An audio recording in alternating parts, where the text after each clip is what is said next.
first episode of the Dither blog. This is an informal video series where I'd like to just go through the things that I'm up to in the garden with the DVLR, and might have some updates from other railways as and when things happen. So you join me today. It is 8:30 and it's still lovely and light. I do like the summer evenings. I'm sitting on the sidings at Aldborough actually. So I think what we'll do is have a look at the most recent developments on the DVLR. So first of all, there's the foresty corner at Aldborough. This is actually settling in really nicely now. I've got this variegated plant in as well with the firs, and down here I've got a small offcut of this really delightful plant. It looks like fern leaves. I've forgotten its real name. That was just given from a nearby garden railway, a little cutting, and I hope that will spread around. It really helps the area look like the forest region that I wanted it to. The track, as you can see, is overgrown. This is mainly because I haven't actually been able to run the railway since I've been back, because of all of this rubbish in the way. So I'll have to ask the domestic authorities to deal with this soon. However, I might be able to use some of this wood in the upcoming projects that we've got planned. So, Aldborough station is quite bare still. I've got big plans for this area, including a train shed style station. And the beach has been, all the pebbles have been removed by one large fat Labrador, which I hope to replace those quite soon. The tram section needs a sweep. There are these buildings here, which are just 2D. They've all cracked, unfortunately. The exterior mortar I've been less than impressed with. I'll have to put it on thicker next time. They've already been repaired quite a bit. The pond has just been dredged. A horrible job, I can assure you. And filled up again. I've yet to get the pump running, but I will do soon. The region just behind here is now starting to look a little bit greener. It's always been very dry in this corner, so I'm hoping that the nobody's business will take hold, and this will be a nicer area.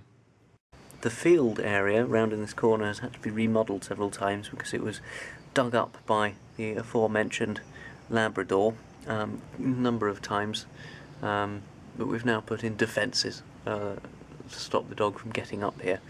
But this is just waiting for all this mud to be taken over by greenery.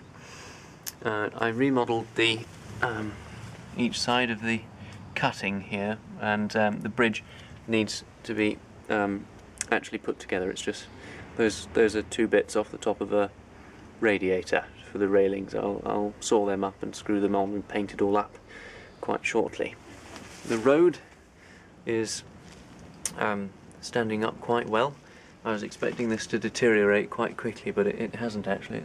It's remained quite intact, including the horseshoe prints, which you might be able to make out. This is meant to be a little Suffolk rural byway, bridleway rather. This is another plant which I've got the plug of from another garden railway, and that should take over these bits and cover up the pond liner somewhat.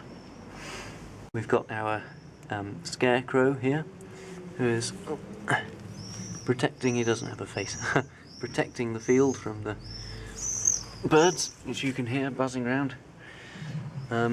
The little cherry tree has done quite well, although it didn't flower very well this year, and the embankment along here is quite verdant with saxifrage, mind your own business, and this one. Along the line I've been trying to shape the mind your own business into hedges along the railway, and so that the railway sort of carves its own little channel The mind your own business has really taken off here, and I've been trying to keep the rails clear of the stuff, but it does grow at quite a significant rate. I really like it when the wisteria, which is up here, is in leaf. It does drop them all, which is a real nuisance. But I do like this, the arch that it makes over the track. It's very pleasing to the eye. Over here you can see, oops, I had just set Alfred, who's a new member of staff, here he is, and Rene, as usual, drunk, there. Oh, there he goes. Let's pop him back in. There we are. I've just set these two up for a photograph with these sheep, a sort of Taluslin style sheep train standoff for one of the groups on Facebook.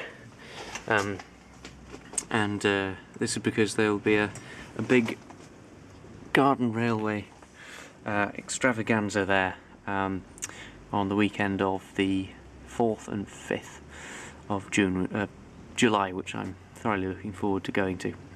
As you can see here, more miniature topiary that I'm trying to do, just to really separate the railway from the rest of the environs. This Acer is doing ace, I suppose. It really is lovely, and the different colours that you get are really splendid. More careful trimming of this tree has revealed the beautiful trunk shape, and I hope that develops further as the tree grows older. But oh dear, if we have a look at the woodbridge, there we are, woodbridge, end of the line, you can see things are looking a little bit neglected. Yes, the weeds have grown up while I've been at university, and I need to regain control of this area. All the buildings, well, the not so weatherproof buildings have been taken inside. They will shortly be returning. As you can see, the mind your own business where the tunnel buildings go has completely taken over. We've got rampant growth going on the other tunnel entrance. You can hardly see that there's a railway there at all, and there are actually some binny skips here being taken over by all sorts of things. So yes, we need to regain control, but the ultimate plan for this area of the line is to put the turntable over here. We'll move the tide mill over there, and we'll have this as a dock area. So off the turntable will come a sort of right angle spur, perhaps, to feed a sort of dock area. You can see that the river, when this is cleared out of the way, forms a sort of dry dock here. The water, coincidentally, is meant to come out of here and flow. However, this is rusted through, so I'll have to think up a new way, and it'll flow out down there. So the plan is turn Woodbridge Station round, the platform stays where it is, and put a large loop, and it would have to be very tight radius, all the way around on a raised trestle and shelf bit, and join up with the quarry branch. This bit would be taken out. What we do as well is remove this bit of line, maybe leave a bit of it as siding, but remove the bridge here. So in that way we'd remove this set of points. The quarry branch along the back, which gets very little used because it's very difficult to set out the sidings that form the quarry because of all the pots and things that the domestic authorities have put in the way. What we'll do is we'll effectively add a long run on without buying any more track. And we'll find a place for some quarry sidings as well in a different place instead. So that's the plan. I think I'll call that the deviation, I think. So a little nod to the Festiniog Railway there. So, I hope you have enjoyed this little update on how the Deben Valley Light Railway is progressing. I'm very pleased with how certain areas are coming along, particularly the this bit here, with the